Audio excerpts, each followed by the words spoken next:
नमस्कार विद्यार्थी मित्रों। कोरोना की इस महामारी में आप लोग बहुत अच्छी तरह से अपनी सेहत का ध्यान रखें और सभी वीडियो को आप ध्यान से सुनें। इस शुभकामना के साथ हम चर्चा करेंगे आज दीपदान एकांकी की। हिंदी में प्रथम गौण में CE 304 अर्थात पेपर 4, जिसका टाइटल है आधुनिक गद्य। और गद्य के अनेक रूप आपको पता है, नाटक, एकांकी, कहानी, उपन्यास, रेखा चित्र, संस्मरण, आलोचना। उन सभी रूपों में से एक रूप एकांकी को हमने जो है इस वीडियो में प्रस्तुत किया है। अर्थात आपके आधुनिक गद्य शीर्षक में गद्य के कौन से रूप को आपको पढ़ना है पेपर 4 में, तो वो है एकांकी का रूप। आपकी पाठ्य पुस्तक है 7 श्रेष्ठ एकांकी और उसमें से 6 एकांकियों में से एक एकांकी सुखी डाली पर हमने चर्चा बहुत सारे वीडियो में कर दी। अब हम चर्चा कर रहे हैं दीपदान एकांकी पर। दीपदान एकांकी के रचयिता यानी कि दीपदान एकांकी के एकांकीकार डॉक्टर रामकुमार वर्मा है। डॉक्टर रामकुमार वर्मा का जीवन, उनका व्यक्तित्व, उनका कृतित्व, उनके बारे में हमने गत वीडियो में चर्चा की थी। मगर जब आप दीपदान एकांकी की कथा वस्तु लिख रहे हैं तब संक्षिप्त में जो है डॉक्टर रामकुमार वर्मा का परिचय लिखना है, जो यहाँ प्रस्तुत है। उसके बाद मैंने आपको दीपदान एकांकी जो है उसके बारे में थोड़ी चर्चा की थी।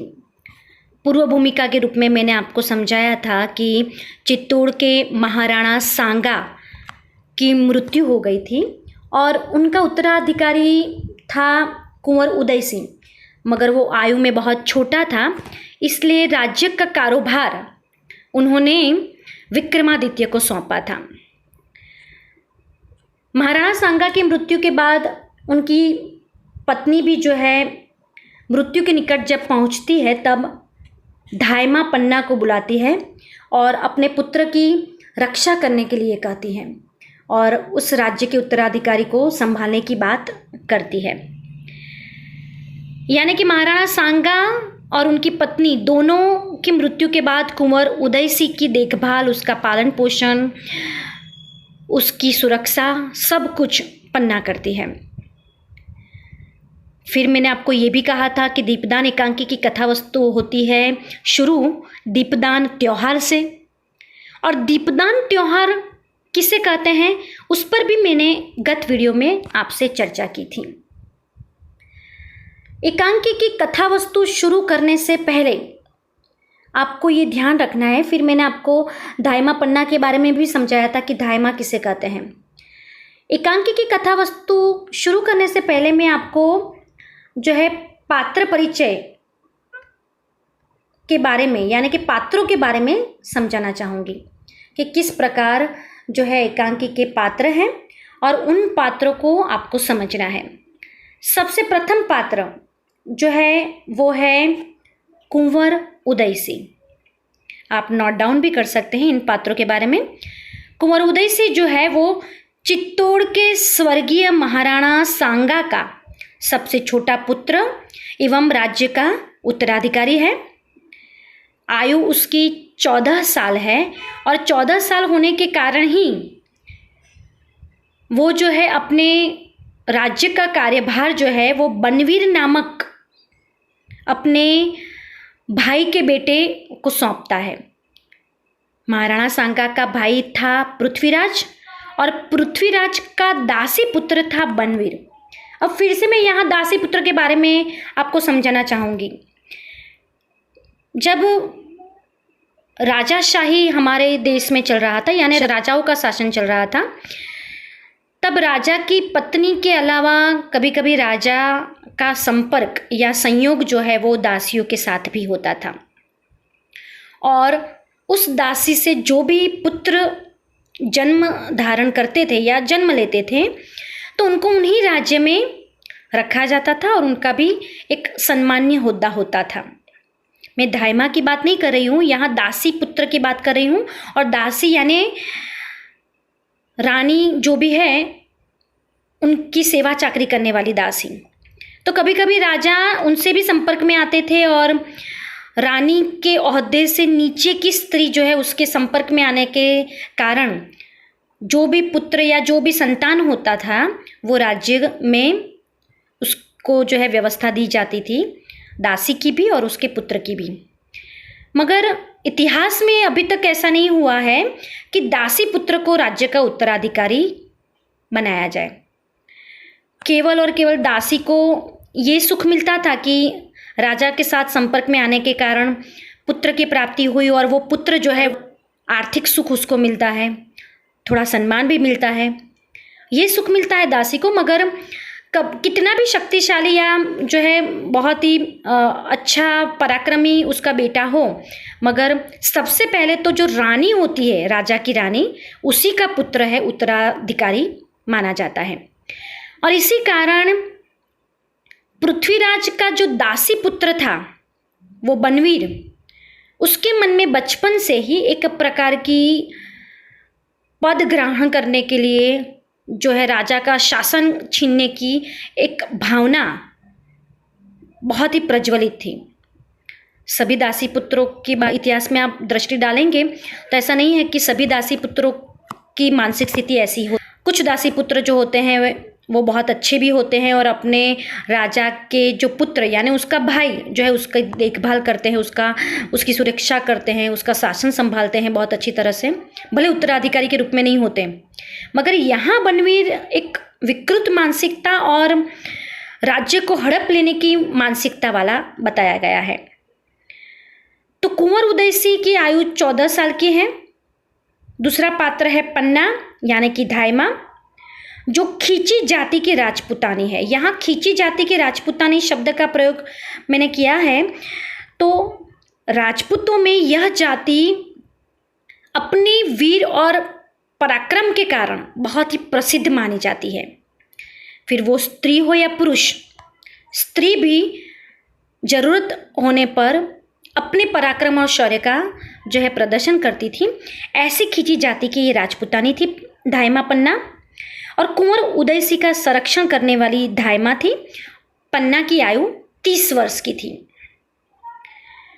कुंवर उदय सिंह के बाद यहाँ जो आपके सामने स्लाइड है उसमें चंदन का नाम लिखा हुआ है। चंदन जो है वो धायमा का पुत्र है, जो साहस और स्नेह का प्रतीक है और उसकी आयु 13 साल की है। धायमा का पुत्र यानी कि धायमा का सगा पुत्र, हम ऐसे शब्द का प्रयोग कर सकते हैं, उसका बहू का संबंध रखने वाला पुत्र। जबकि कुंवर उदय सिंह पालक पुत्र के रूप में हम कह सकते हैं क्योंकि वो उसका पालन पोषण करती थी। वैसे कुंवर उदय सिंह पालन पोषण करती थी कुंवर उदय सिंह का, इसलिए वो पालक पुत्र नहीं मगर धायमा उसकी पालक माता के रूप में कह सकते हैं। तो चंदन उसका खुद का अपना पुत्र था जो 13 साल का था। उसके बाद बनवीर यहाँ लिखा है स्लाइड में। बनवीर जो है वो मैंने आपको कहा महाराणा सांगा के भाई पृथ्वीराज का दासी पुत्र, जिसका स्वभाव बहुत क्रूर था और बहुत वो विलासी था। उसकी आयु है 32 वर्ष। उसके बाद पन्ना का मैंने आपको परिचय दिया। पन्ना के बाद है सोना। सोना एक ऐसी लड़की है जो बनवीर से मिली हुई है और वो रावल स्वरूप सिंह की लड़की है। जो सामंत होते हैं ना, उसी सामंत की वो लड़की है।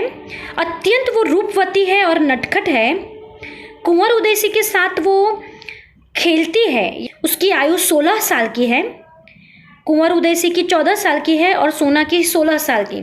मगर यदि हम सोना की बात करें तो कुंवर उदय सिंह अपनी उम्र के हिसाब से बहुत ही निर्दोष और उसमें बचपना था। मगर सोना जो थी वो अपने आयु से भी ज़्यादा चालाक थी।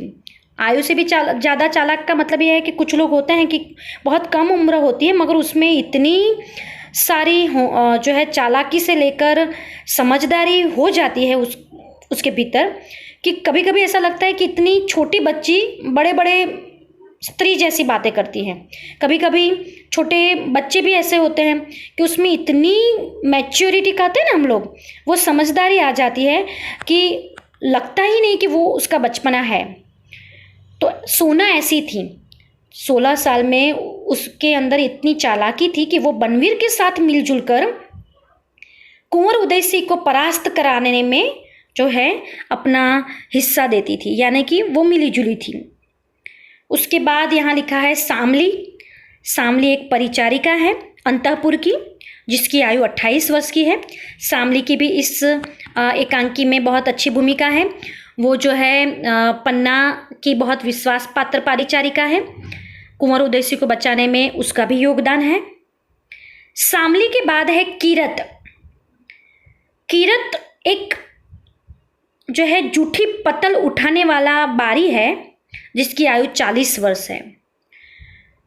खाने के बाद जब जो पत्तल उठाते हैं उस रूप में वो एक जो है नौकर के रूप में कीरत था, मगर कीरत का भी यहाँ बहुत बड़ा योगदान है कुंवर उदय सिंह के रक्षा में। भले वो निम्न जाति का था, एक सेवक के रूप में था, मगर फिर भी उसकी भूमिका भी यहाँ अमूल्य है। उसके बाद यहाँ समय बताया गया है। ये पूरी एकांकी जो रची गई वो किस काल में रची गई। एकांकी भले आधुनिक काल में उसका अभिनय हुआ हो, मगर ये बताना बहुत आवश्यक है। मैंने आपको संकलन त्रय में कहा था कि समय, स्थान और काल की महत्ता बहुत महत्वपूर्ण है एकांकी में। तो ये एकांकी जब ऐतिहासिक एकांकी के रूप में अभिनीत होती है तो ये बताना आवश्यक है कि ये किस काल की एकांकी है। तो सन 1536 ईस्वी सन के समय की ये एकांकी है। एकांकी का समय है रात्रि का दूसरा प्रहर, यानी आधी रात आप समझ सकते हैं। और स्थान है कुंवर उदय सिंह का कक्ष। पूरा राजमहल या बनवीर का राजमहल कुछ नहीं बताया है यहाँ, केवल और केवल कुंवर उदय सिंह का कक्ष बता के, क्योंकि एक रंगमंच की भी एक सीमा होती है। जितने स्थान की सीमा निर्धारित हम कर देंगे, जितना कम जो है स्थान का व्याप्तिकरण करेंगे, उतना प्रेक्षक ज़्यादा समाविष्ट हो पाएंगे उस एकांकी की कथा वस्तु में। तो कुंवर उदय सिंह के कक्ष में ही जैसे पूरी सभी घटनाएं बनती हैं। एक रात्रि के दूसरे पहर में एक अंक में रचने वाले इस एकांकी में एक ही कक्ष में सभी घटनाएं बनती हैं, जिसमें बहुत सारे संवाद होते हैं, बहुत सारी बातें होती हैं और हमें पन्ना के जो है चरित्र की विशेषताओं के बारे में, उसकी महत्ता के बारे में हमें पता चलता है। अब एकांकी की कथा वस्तु शुरू होती है। मैंने आपको पात्र परिचय करवा दिया है। पात्र परिचय के बाद कथा वस्तु। कथा वस्तु में शुरुआत कहाँ से होती है वो हम करेंगे। तो चित्तौड़ के महाराणा सांगा की मृत्यु के पश्चात उनका पुत्र उदय सिंह राज्य का उत्तराधिकारी था, पर उसकी अवस्था छोटी होने के कारण राज्य का उत्तरदायित्व विक्रमादित्य को दिया गया था। पर जनता, सरदार एवं सामंत विक्रमादित्य के व्यवहार से दुखी थे और बनवीर जो है वो महाराणा सांगा के छोटे भाई पृथ्वी सिंह की दासी का पुत्र था। विक्रमादित्य के कुशासन से जब सब लोग परेशान थे तो बनवीर ने एक षड्यंत्र रचा और चित्तौड़ में दीपदान उत्सव का आयोजन किया। अब यहाँ षड्यंत्र शब्द का प्रयोग एकांकिका ने इसलिए किया है कि वैसे भी उसको उदय सिंह की हत्या करके उदय सिंह का शासन लेना ही था। किसे? बनवीर को। तो उसको एक बहाना मिल गया कि जनता की सहानुभूति जो है प्राप्त करने का उसको मौका मिल गया, क्योंकि जनता या प्रजा जो है सब बोल रही होगी कि विक्रमादित्य के शासन से हम परेशान हैं। तो उनको मदद करने के बहाने सभी जनता और विक्रमादित्य के भी बहुत सारे शासन उसके जो है अधीन होंगे, तो उन सब की मदद से विक्रमादित्य को मारकर वो पहुंचना चाहता था उदय सिंह के वहाँ। वैसे विक्रमादित्य उसके मार्ग का कंटक इसलिए था कि महाराणा सांगा ने सभी जो है शासन की व्यवस्था विक्रमादित्य को सौंपी थी, केवल एक कार्यभार दिया था, ऐसा नहीं था उसको उत्तराधिकारी बना दिया था, मगर कार्यभार सौंपा था। तो पहले उसको मार के फिर उदय सिंह जो है उसे मारकर वो अपना मार्ग जो है अच्छा करना चाहता था बनवीर, और इसीलिए वो विक्रमादित्य को भी मारने की योजना बनाता है। मगर उसके पहले वो चित्तौड़ में दीपदान उत्सव का आयोजन करता है। एक यज्ञ कुंड जो है उसमें बनवा कर वो माँ तुलजा भवानी के सामने दीपदान त्यौहार का जो है जैसे ही वो आयोजन करता है, और उसी वक्त पन्ना धाय जो है वो समझ जाती है कि बिना कोई त्यौहार, बिना कोई ऐसी अच्छी घटना बने, एकदम से ये बनवीर ने ये दीपदान त्यौहार क्यों रखा है। और फिर जिस तरह कथा वस्तु आगे बढ़ती है उसमें हम देखेंगे कि किस प्रकार जो है पन्ना कुंवर उदय सिंह की रक्षा करती है। अब आगे की जो कथा वस्तु है हम अगले वीडियो में देखेंगे। धन्यवाद।